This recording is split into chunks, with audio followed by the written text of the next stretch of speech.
everyone, how you doing today? My name's Kirsty, aka Beth Bookish, and this is my 5-year celebration project announcement.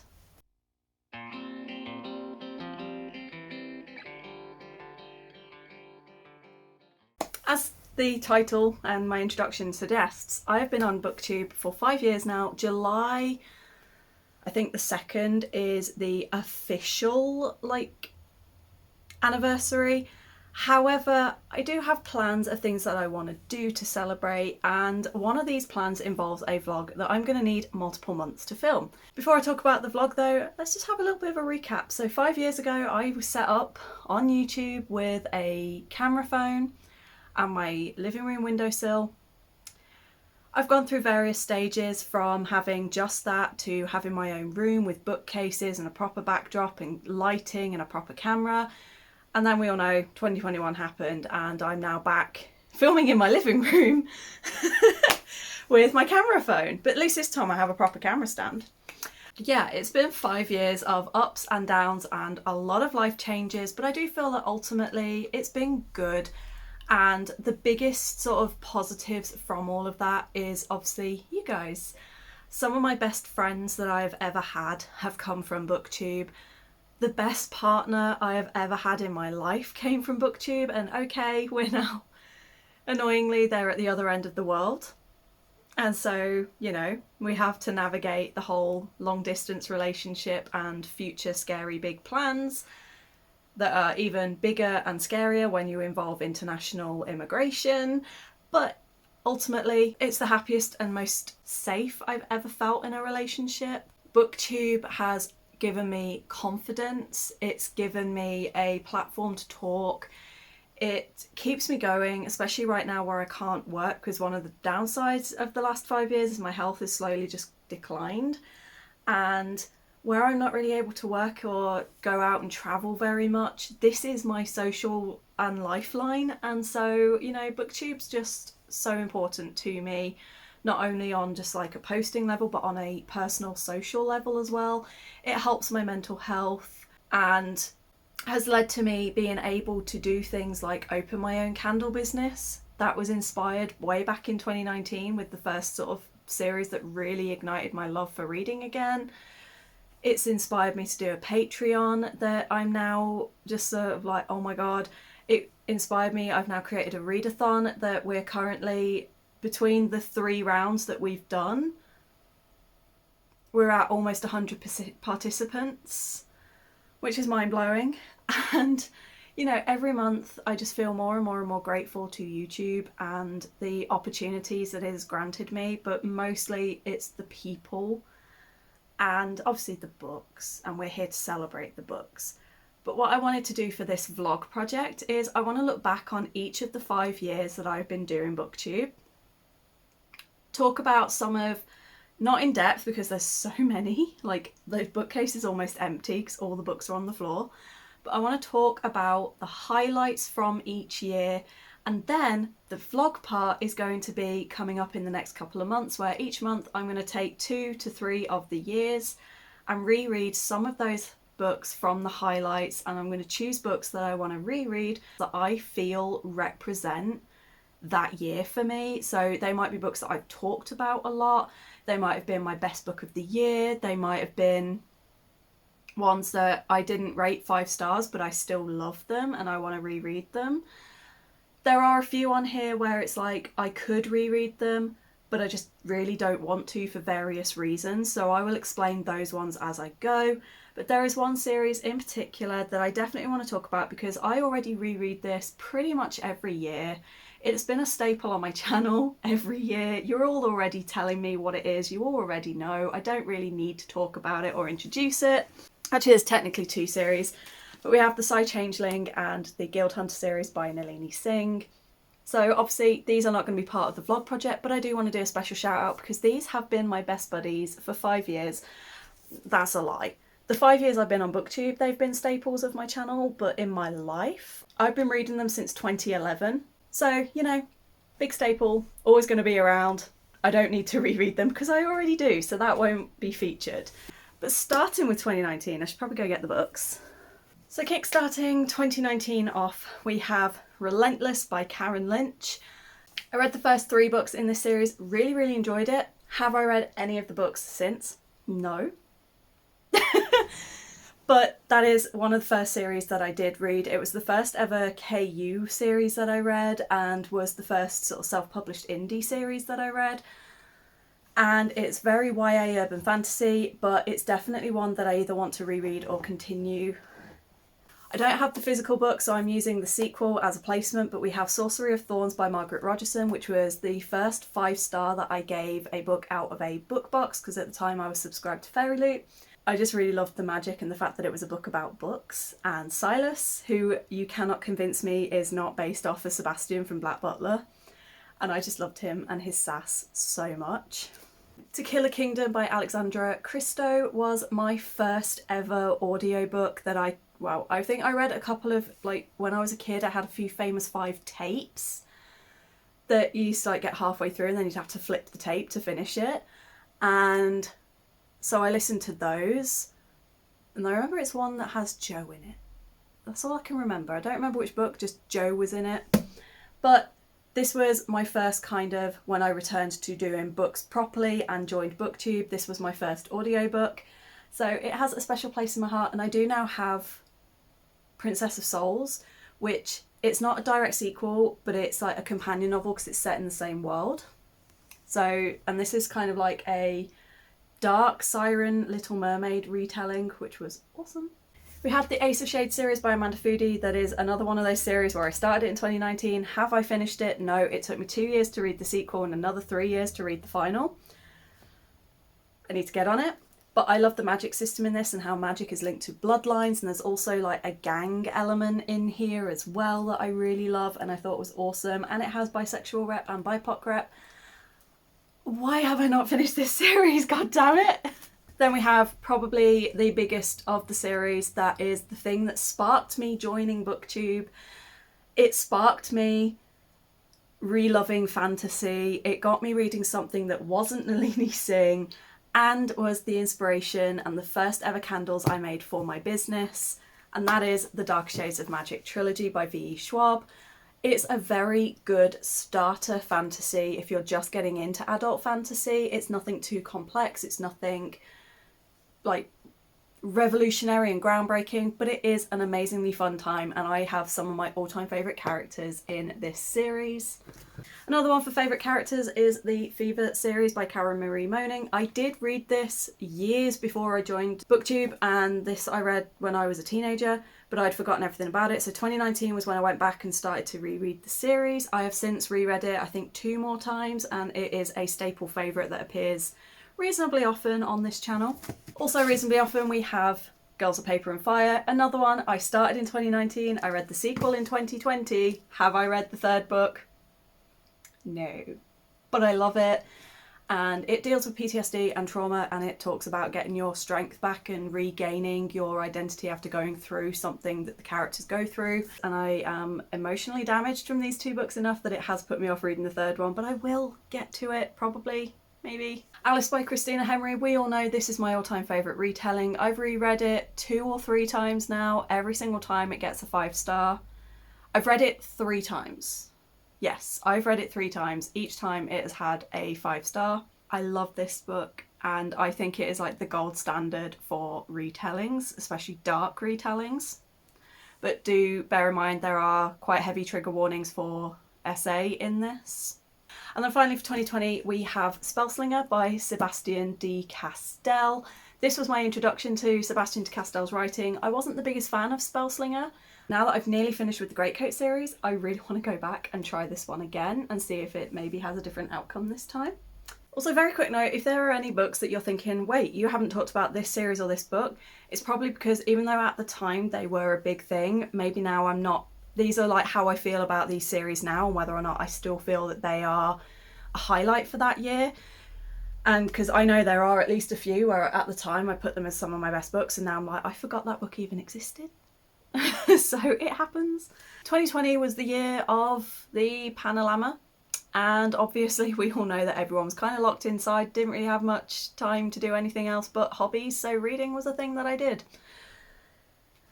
I started the Lunar Chronicles. I didn't finish them in 2020. I didn't finish them until 2023, but I read the first two in the series in 2020 and I absolutely loved them, and I still think this is such a fantastic series. Legendborn, and obviously I now have Bloodmarked, and I've read both of these and I loved both of these, so that was definitely a highlight, was being introduced to such a fantastic debut. After DNFing the Shadow and Bone series, I then got persuaded to try the Six of Crows duology. Absolutely amazing. Why could the first series not have been as good as this? Because holy crap, peak writing. I read 2 books by Alex E. Harrow. We had 10,000 Doors of January and we had The Once and Future Witches, and I just loved her writing. I preferred it in The Once and Future Witches, but I do remember loving the audiobook of 10,000 Doors, and I did think it was a really beautiful book. Heading back to the swab shelf, we have The Invisible Life of Addie LaRue. I know a lot of people struggled with this book. I think it's because it was mislabeled, and I personally, a lot of people were expecting sort of more of the fantasy side of things or more romance. I really just loved how kind of philosophical the book is, and I loved that message of no matter how invisible you feel, you will leave a stamp and you will still leave remnants of yourself behind, and you will leave little markers, and that you'll never truly be forgotten when you're gone. I don't have the first book, but Fable by Adrienne Young, I loved this duology. It was kind of the first pirate book that I read that I was like, oh, maybe I do like sea books and ocean books, and I had a great time with it. I know, again, some people don't, but I just really liked the characters, I liked the atmosphere, and I was in love with the relationship between Fable and her dad. And I still need to get Saint. I still need to finish his book. Get it? Nimona by N.D. Stevenson. This I have reread a few times, and I watched the movie when it came out last year and loved it. I just love this one. It's so fun, it's so chaotic, and it is just... it's just so good. And if you enjoy graphic novels, it's so good. It kind of blends medieval fantasy with space technology and sci-fi technology with like lasers and stuff like that, and it's just such a cool combination. I just had a great time with it. Then we have one that I definitely will not be rereading for this vlog project, because I am aware there is a problem with the author, and so obviously she's not one that I will put too much screen time with. So I'm just going to make a mention of the one book and the series that I did read and at the time loved, and I can't not mention because they were such a staple part of my reading for about 2 years, and that is Rainbow Rowell. So Fangirl is still to this day one of the most personal books I've ever read. It hit me on so many levels, and I kind of felt like Kath's story was my story. So, you know, this one has very personal reasons to why I love it, but obviously, as I said, I won't be rereading that for this vlog, even though I would love to, but I will read that like as on my personal, and I won't really talk about it. And the other series was Carry On. First 2 books were 5 stars, I loved them, and then Anyway the Wind Blows was shit, to be honest. Then we had The Merciful Crow, Margaret Owens. I really loved this one because A, I loved the audiobook, B, I really loved the magic system where magic was linked to teeth and how and what caste you're from. Like, people from higher caste have stronger magic bound to their teeth. The first book was so good. I was very disappointed and didn't like the motivations of the characters in the second book. I just felt it just completely did a 180 and I didn't enjoy it. But I did really love The Merciful Crow, and I do think about it often, and I think it's still one of my favourite in terms of the most unique magic systems. So, you know, it's one that I definitely think about a lot. Then we have The Flat Share by Beth O'Leary. This was one of the first kind of romance books that I read. I know now I read a lot of romance, but back then I just wasn't really interested and I struggled to want to read romance. But I gave it a try. I ended up really loving it, and I loved the concept and the dynamic, and it was that book that made me realise I really love the one bed trope. When the TV show came out, I really enjoyed that. It was nowhere near as good as the book, but it was a good enough adaptation that I was happy with it. And yeah, I did have a really good time with it, and I think about it very fondly. And as I said, it was one of my first romances, and it's still to this day one of my top romances, so it did well for itself. Speaking of top romances, we have Red, White and Royal Blue by Casey McQuiston. I, again, loved it. I really loved the adaptation. I seem to be in the minority. There were some major flaws, like it missed out major storylines from the books, But at the end of the day, you can't put everything into an adaptation. Do I feel it would have been better if they'd have done like a mini series of 5-6 episodes? Absolutely. But I was happy enough with the movie and it was a good fun time. And the book was amazing and set the standard for me for LGBT romances and reading in general. And the final one for 2020 is Heartstopper. This is where I was introduced to this incredible series. I was obsessed from page one and I still absolutely love it to this day, and I still maintain that I wish a series like this had been around when I was a teenager. It would have saved me so much headaches and heartache. Next up we have 2021. This was the year where my mental health really took a tumble because things didn't work out with teaching and I realised that it wasn't a healthy career choice for me. Towards the end of the year, things started to go bad in my personal life and I was struggling with that. It was kind of one of those years where I was so focused on other things, I didn't really put as much into reading. So I've actually been kind of struggling to find books for this year that I want to reread. Because even though there were some highlights, there was a lot of highlights where I'm like, I just don't want to reread them. But we have The Plated Prisoner by Raven Kennedy. As you know, this series kind of just took over. And if it wasn't for the fact I haven't read this yet, I absolutely would go back and reread the first book. But I really want to reread this, and the final comes out in December, so my plan is to finish the series and then next year I'm just going to do the whole series in one go and do like maybe do a read along for the whole series for anyone that hasn't yet been able to read it or hasn't yet caught up. So that's why I won't reread it for this vlog, but oh my god, as long as this book holds up, it's going to continue to be one of my all-time favourite series. I was still kind of in my Alice in Wonderland retellings at that point, and one of those highlights was A Blade So Black by L.L. McKinney, which I read just after rereading Alice. And this is a BIPOC rendition of Alice in Wonderland featuring a character in our world who can see nightmares, and basically Wonderland has turned into this nightmare verse and the nightmares are breaking into our world and attacking people, and it's her job to go into the world and stop it. I read this, I then put it on hold because at that time the second book was just due out and then there were so many delays with the third book. I think the third book was meant to come out in 2021, and it only came out at the end of last year. And I didn't even realise, I thought it wasn't due out again until this year. So I held off reading the sequel, but now I've kind of forgotten it. But I do remember I really, really enjoyed it and I am really excited to continue. We have the Brown Sisters trilogy. None of these books got 5 stars for me, I don't think. They were all sort of sat around 4.5 stars, but it's a series that I talk about a lot and I still recommend quite a lot in terms of being good romances, having disability rep, having chronic health rep, having mental health rep, having LGBT rep. I talk about them a lot and I do think about them a lot, so I would love to go back and reread at some point. 2021 was my first introduction into Cemetery Boys and Aidan Thomas, and was the introduction to me and one of my now all-time favourite authors. I've read this book twice. I only reread this at the end of last year, so I won't be including it in this vlog as much as I would love to, but I feel it's too fresh in my mind and it'd be unfair to the other books if I was to read it after only reading it 6 months ago. Trans Latine rep, it's so good. It's so good. And Julian has ADHD. Undiagnosed and unmentioned, but it is ADHD and it's so good.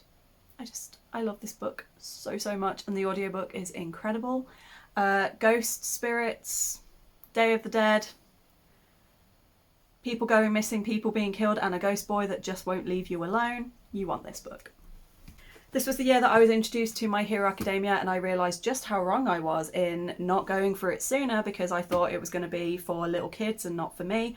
Holy crap, was I wrong. It's emotional, it's incredible, and is now in my all-time favourite manga and anime series.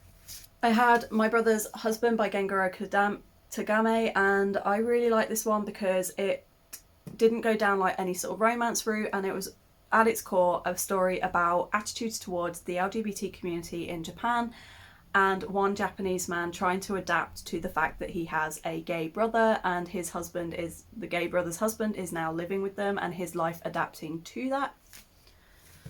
And then I can't talk about 2021 without mentioning the first book and the last book that I read in that year. Gave it 5 stars both times. It was book of the year. It made me cry. It was incredible, and then has since been the biggest letdown of my life, and I now won't even hate read it. Will never read the author again, and I now am also very aware of how problematic this author actually is.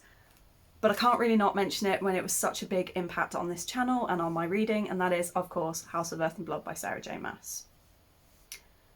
We all know how bitterly disappointed I was in the sequel, but how much I loved the first one. So I keep hold of this, but I will not be rereading it because I'm too angry.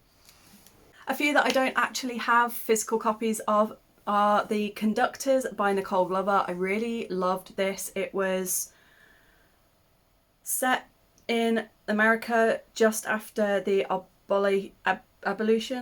abolishment of slavery. Wow, I could not think of that word. And it follows 2 people who are married. It's a marriage of convenience, and they worked together during the time of slavery as conductors to help slaves escape from their masters. Now that everybody is free, they have turned to using their abilities to help with crime. But this also has magic in it, and the magic is based off celestial magic and the constellations, and they have to like draw the constellations, and it creates these, like, say they drew Leo, a lion would come out, and it's just so good. And I had a really good time with it, and I'm so annoyed that I haven't got the sequel yet, because I definitely need to go back and reread this one before I read the sequel, but it was so good. Oh yeah, almost there. And I'm almost there. And I'm almost there. Moving on to 2020, and we have, this was my best reading year. 2022, at the start of 2022, my life kind of went to absolute pants. And as you know, my life was upended. I had to move house. Things just kind of went in a way I wasn't expecting. And as a result, it meant my mental health was at an all-time low. And what do you do when your mental health is low? You read books to escape the world and forget that you're in so much pain. But seriously, please don't do that. Go and see a therapist, talk to your doctor, get put on the medication, get the help you need. So just please don't do what I did. However, as a result, it meant I read something like 90 odd books, and it was actually my best year ever for 5 stars. I usually sit around 12 to 13% of all my reads being 5 stars, but that year, on 2022, 24% of my books were 5 stars, and obviously there were a hell of a lot of 4 stars, so this is a slightly bigger stack, but only slightly. But I'm going to try and whiz through these a little bit quicker. Poison Study by Maria V. Schneider. It has poisons, it has assassins, it has all my keywords, and it ended up being, I thought for it being an older YA, like sort of in the 2000s, I thought it was going to have like the problems that you see associated with 2000s YA fantasies and books. It stands up, and holy crap, can I not wait to finish this series. Continue. I did a buddy read of The Hate You Give with Chelsea Zhao, and this book had me crying by the end of the first chapter. And it just continued from there with the emotional turmoil and destruction.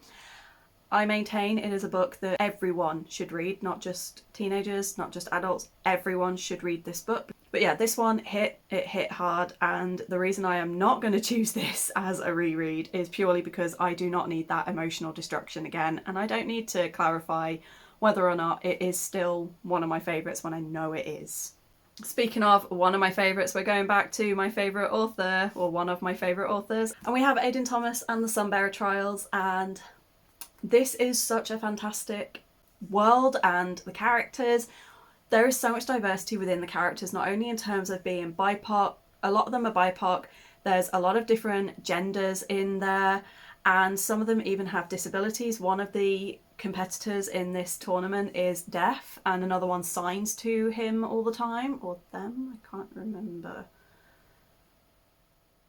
But this world is inspired by a lot of Latin sort of cultural places and mythology, and also takes inspiration from indigenous culture as well. and I just absolutely loved it. I love the characters, and I just love the diversity that Aiden includes in all of their books. So I love this one so much. And it's such a stunning cover. I am so pissed that we didn't get hardbacks in the UK. We've never had hardbacks, and I desperately want to get a hardback copy of this. Loveless by Alice Oseman is another one that took me through the emotional ringer, because it was the first time that I started to understand that maybe I could actually be asexual, and it had some quotes in here that definitely hit hard and made me go, okay, I do fall on the asexual spectrum. And then I also had a lot of quotes and things that I highlighted. A few of my annotations I showed Alice when I met her, because I got her to sign it at Yelp. And when I met her, she was so lovely, and I've got a really lovely photo where I was showing her the annotation and she was like, so yeah, this was another one, and again is one I don't want to reread, because I don't need the emotional trauma again, and I don't need the emotional destruction. I just don't need it. The Agency for Scandal by Laura Wood took me by surprise. I got gifted this at Yalk. I won it in a giveaway. I put off reading it until literally the month before it was due out. Do I regret that? Absolutely, because it was so good. I had the most fun time, and as I keep saying to people, it's kind of like Bridgerton mixed in with Enola Holmes. The main character is part of hoity-toity Ton society, but she is more like Enola Holmes in that she also works for an agency who help women who are in trouble and who won't get the help they need from the government or from any other sources. And so they turn to these women, and the things that they do in order to get that woman justice, beautiful. Midnight's Twins by Holly Race was another one that I picked up intending to read in time for Yalk. Did I read it in time for Yalk? No. Did I read it straight after Yalk? Yes, loved it. I haven't yet continued the series, but I do own all three, so at some point I plan on reading all three kind of back to back and doing a vlog. That's the reason I won't be reading it for this vlog project. Oh my god. Only a Monster by Vanessa Len. I got gifted an arc of this. I read it in a day. I gave it 5 stars. I loved it. The ending left me shooketh, and yeah, it's one I need to continue. And this one has different families with different, each family has its own brand of magic, and it's just so good. This was the year that I was introduced to Spy Family, and you all know Spy Family is a staple for me. I love it. I recommend it a lot. And I just think it's really fun and has that really good blend of action and humour and wholesome moments. 16 Souls, another highlight of the year. You know for a fact I have talked a lot about this book. I especially talk about how it is incredible disability rep, it has LGBT rep, it's one of the best debuts I've ever read. And I won't be choosing to reread it for this vlog, even though I desperately want to, but that is only because the second book is out and I own it, but the third book hasn't even got a release date yet, and I'd rather reread it closer to the third book's release so I can do all three back to back. Then we have The Winter Garden by Heidi Swain. I didn't really think I was going to enjoy this. I ended up giving it 4.5 stars. I loved how it focused a lot on the gardening as well as the relationships, and it was so wholesome and cute, and it had a real lovely community feel to it, and it's definitely one that I will reread around Christmas time because it was just so sweet and cozy. And yeah, if you're looking for a cozy, wholesome Christmas romance. We also had Fence by C.S. Pacat. This was the first foray into C.S. Pacat's writing, and I really enjoyed it. The series has kind of had a bit of a standstill and it's had a bit of a delay in continuing, but I have been really, really enjoying it. And for someone who has never fenced in her life and has no idea about fencing and no interest in fencing, it hooked me in, and now I'm kind of obsessed, but I'm still not interested in watching fencing. And then finally, could I not mention the Great Coat series? Obviously I'm not rereading this because I need to finish the fourth book and it's all still very, very fresh in my mind. But you know, I obsess over this. Thanks to Jade from JD Ray Reads for getting me to try it, because holy crap, by the time I finish the fourth book, it will go into my top all-time favourite, probably in my top 3 all-time favourite series. If you like political fantasy with characters that are just tortured and destroyed, but they're also a band of brothers, but they also bicker and banter like brothers, you need this.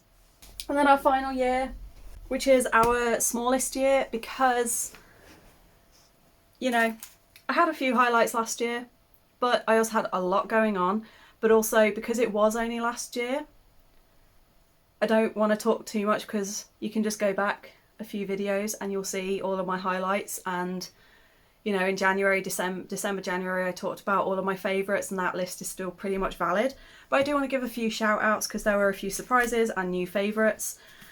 Wayward by Amelia Hart, this one was definitely a surprise. I think it was my first or second book of the year. I gave it 5 stars. It was incredible. It was the first time that I've enjoyed magical realism or generational stories, but it just had a kind of darker vibe to it that I didn't expect. And it had almost like a horror thriller aspect, which again, I didn't think was for me. And it was just so good. And it was definitely a really amazing debut. And yeah, I really enjoyed it. Captive Prince by C.S. Pacat. I started it. I'm only holding the final book up because I'm going to be recording another video in a minute and I need this one for it.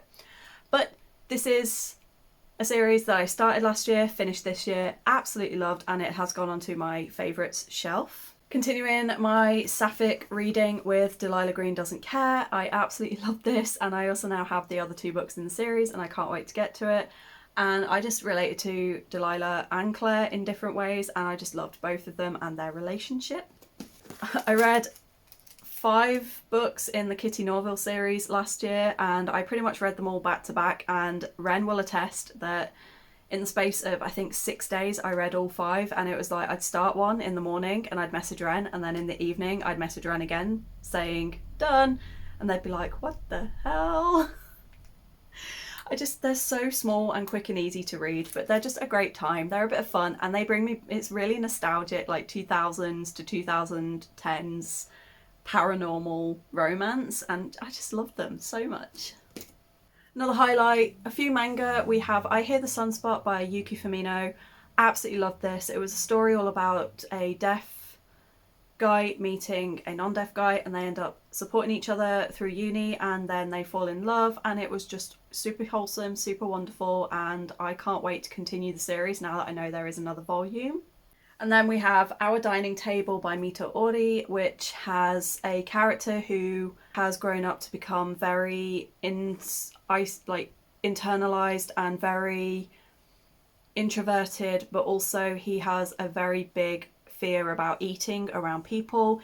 When he's eating in the park one lunch, he has a young boy approach him who's like, hey, so what are you eating? And they start a chat, and then before he knows it, he's been brought into their family, ends up falling in love, and just works through that trauma, and it's just so beautiful. I loved it. It was so wholesome, and it was one of my favourite. I think it was my top manga of the year last year.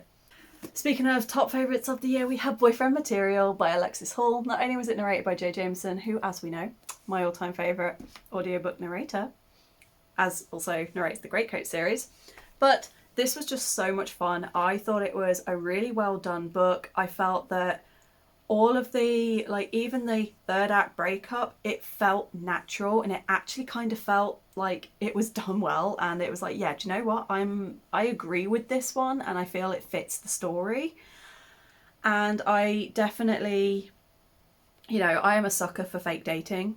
This one was no exception, but I just loved both of their characters. I loved both of their flaws, and the way that they actually communicated like adults and not like 10-year-old children definitely made all the difference for me. And it wasn't one of those books where there was like a power play throughout. They were just on equal footing throughout, and I just, yeah, it blew me away, and I loved it, and it's one of my all-time favourite romances. And then another one that I wasn't expecting to love, but I did, was Under Your Spell by Laura Wood, which actually doesn't release until June this year, but you can tell by the amount of tabs, like, I loved this book. It has musicians, it has a messed up family dynamic, but a beautiful family dynamic at the same time, but it has the most beautiful group of sisters, and it also has, she goes to therapy, and honestly a lot of her internal thoughts and the things that she goes through while at these therapy sessions, I was like, oh boy, do I need therapy. But it was cathartic and wholesome and lovely, and it was definitely another one of those romances I absolutely loved. So those are all of the books that I have to choose. So what I'm going to do now, I'm going to pick which ones from each year, and then I'll do a very quick summary saying which ones I'm going to pick, and then we'll get to the vlog because this is already going to be an hour long. Okay, so for each year I have picked between 2 and 5 for each year. So for 2019 we have Alice by Christina Henry, because I mentioned this book so many damn times. I'm going to reread Sorcery of Thorns so that I can go on and read the novella. And I'm also going to reread Relentless by Karen Lynch, because I really want to go back, reread the trilogy and the first 3 and see if I want to continue it. But I want to see if it is as good now that it's been 5 years. And like I said, it was one of the very first things that I read on BookTube, so I want to go back into nostalgia. For 2020, I've chosen 5 things. We have The Flat Share by Beth O'Leary, because obviously I've read a lot of romance since then, so I want to check and see if it is still going to be one that I consider a favourite. We have Ace of Shades by Amanda Foody, because I've had the 3rd and final book on my shelves for 3 years, and there is so much stuff that happens in book 1 and 2, I've actually forgotten a lot of the detail. Because it was my first ever audiobook, I want to go back now that I've listened to more audiobooks, and I want to re-listen to Kill a Kingdom, because I want to see if I still enjoy it and if the performance from the audiobook is as good as I remember. The Once and Future Witches by Alex E. Harrow, because I do remember this being a highlight, and I have talked about this book quite a lot, but again, it's one I can't remember all the details and I can't really remember exactly why I loved it, so I want to go back and give that another try. And I can't not reread Addie. And the final one for 2020 is The Lunar Chronicles, which technically also covers 2021, because I read those two in the first 2 or 3 in those 2 years. So I kind of consider that to be both years, but we have The Lunar Chronicles, so Cinder. And then for 2021, I've only picked out 2. We have Get a Life, Chloe Brown, because like I said, I really want to give it a reread, and I do have the audiobook so I can listen to it. And because I now know the 3rd book is out and I can finish the series, I have A Blade So Black by L.L. McKinney. 2022, we have 3 books. We have The Sunbearer Trials by Aidan Thomas, because the 2nd book in the duology comes out in a couple of months, and so I want to read this in order to go on to the finale, and there are so many characters and things that happen, I need a refresher. The Agency for Scandal by Laura Wood is another one that there is a sequel, and so I want to read this in order to read the sequel, but also I just had such a fun time and I love Laura's writing that I thought it'd be a good one to come back to. And Only a Monster by Vanessa Len, because again, where I read it in one day, and I was a little bit unwell when I read it, I just want to make sure that it is still one that holds up and still one that I want to continue. And I did have a fantastic time, and I loved the bloodline and the magic in this, so I want to give it another go. And then finally for 2023, I've only chosen 2 books, because obviously 2023 was only a few months back. And so a lot of the books, when I was looking through, I was like, I remember so much about these and I already have more of an inclination towards them. So I just picked out 2 that I feel are one that I really want to reread so I can annotate, and another one that I'm going to reread as part of a manga project that I've got coming up. So we have Boyfriend Material by Alexis Hall, because again, going in with the rereading things that I think are going to be favourite romances, this one fits. And Our Dining Table by Mita Ori. So those are going to be the books that I reread as part of my 5-year celebration, but this is just a celebration of many of the books that I have loved and some of the highlights for each year that I've been on BookTube. I really hope you've enjoyed this video. If you have sat through this entire thing, please leave me an emoji with a stack of books or let me know in the comments. How long have you been hanging around the channel for? Have you been with me since the beginning? Are you still very new? Whether you've been here for a day or 5 years, thank you so much for joining. Thank you so much for your support. Don't forget, as I said, I have launched a Patreon now as well, so please go check that out and consider joining. There are free options as well as the paid options. And I'm so grateful to each and every one of you, because you have made it possible for me to still be here 5 years later. And every year I just feel more and more and more blessed. So thank you all so much for being here. I love you all so much. I hope you're all good. I hope you're staying safe. Don't forget to like and subscribe for more from me, and I will see you on the next one. Bye.